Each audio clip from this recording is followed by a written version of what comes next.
Locker. It's a brand new channel, guys. It is something. Doc, what is happening? All right, so guys, look, what we will be doing today is not coins at all. Actually, what I am doing is I went through an estate, bought quite a few different things, and ended up getting, well, skeleton keys. Some of them are very old, some of them are warded lever, some are master keys. I'm just learning about them now, but I thought, you know what? This is what we do. We get on, we sell on Whatnot, and I haven't been around in a while. I know I've been taking care of other things, but this is, well, this is what I wanted to go ahead and do. Let's see. Oh, heck. Hey, Maxie, I don't blame you. I don't blame you. That's what everybody else comes in for, too. That show just, hey, yeah, it's been 3 weeks, almost a month since I've been on. They have grown into just one hell of a channel. It's the best show, I think, on Whatnot. But anyway, without further ado, let's have a little fun here. Let's do some skeleton keys. All right, so look, here we go. This is, now, the story behind these is in the city of Beaumont, Texas. There's a locksmith that over a 30-year time period, he went through and changed out every old, like, ward key or old lever key. And, well, he kept them all, but then he changed them over to what the keys we have now. And so anyway, long story short, something like this would still be considered a lever key, even though it does have teeth in it. This is actually one of the more rare ones. I figured we'd start off with it. Looks like a bottle opener. Anyway, long story short, and it doesn't have the barreled end. Anyway, hold on just a second. There we go. That way you can see it. I'm not used to this format as well. Anyway, this is going to come from somewhere in the 1900s or late 1800s to 1920s is what I'm going to say. So look, we'll start out at $1 right here. 1, 2, 3. Oh, hold on. There we go. $1. Now, like I said, it is still going to be considered a lever key. It's not warded, even though it does have the teeth in it. The end, it doesn't have the barrel end on it, which does put it, the lever keys are a little more rare than the master keys and or the lever keys. But the biggest part of this is the conversation piece. Like I cleaned up a few of them and just brought them home, and we put them out on the out on the coffee table. All right, we'll run that one later. We put it on the coffee table, and we got more questions about that damn thing. Ended up having a good time with it. And just to think of where they've been, it's the history of them. All right, we'll try this big son bitch here. Maybe we'll have a little more fun with it. Let's see. Holy Croy. Audrey, what is going on? Okay, here we go. This is what you would call a massive lever key.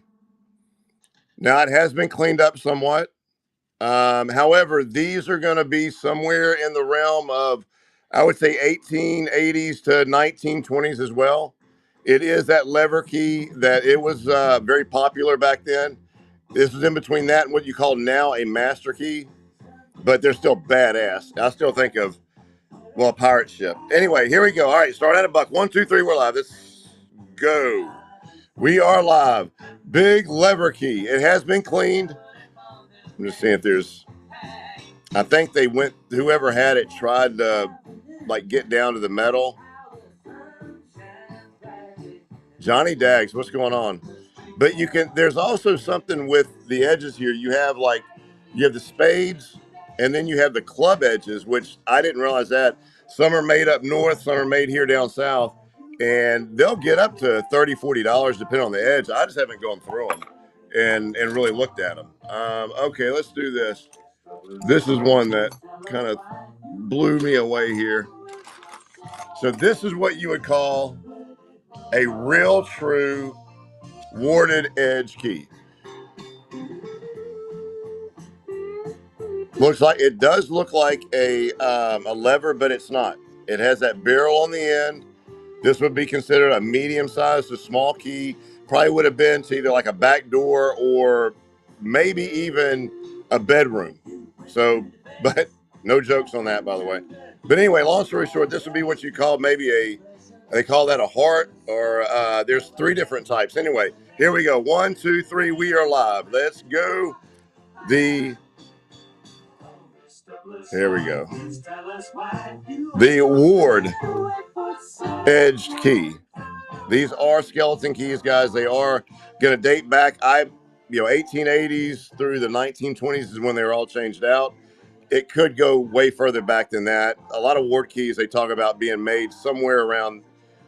Now these are real old ones, back in the 1700s. But no, I'm not doing any coins today, guys. Not one of them. I don't do. Okay, there we go. We're gonna try one more and see how it goes. And oh, this one is old as. Okay, here we go. This is a good example of what I was talking about.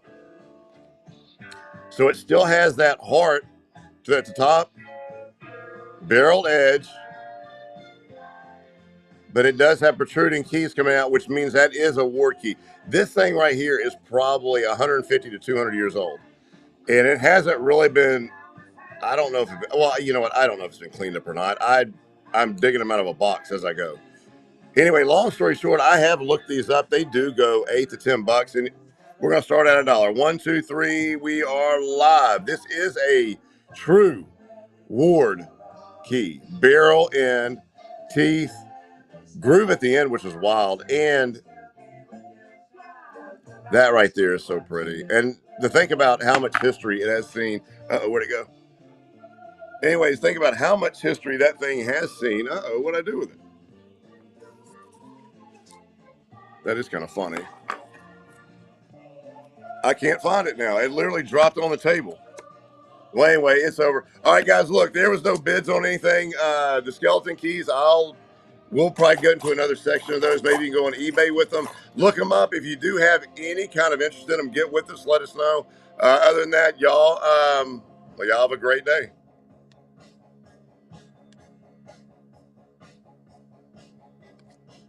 I'm sorry.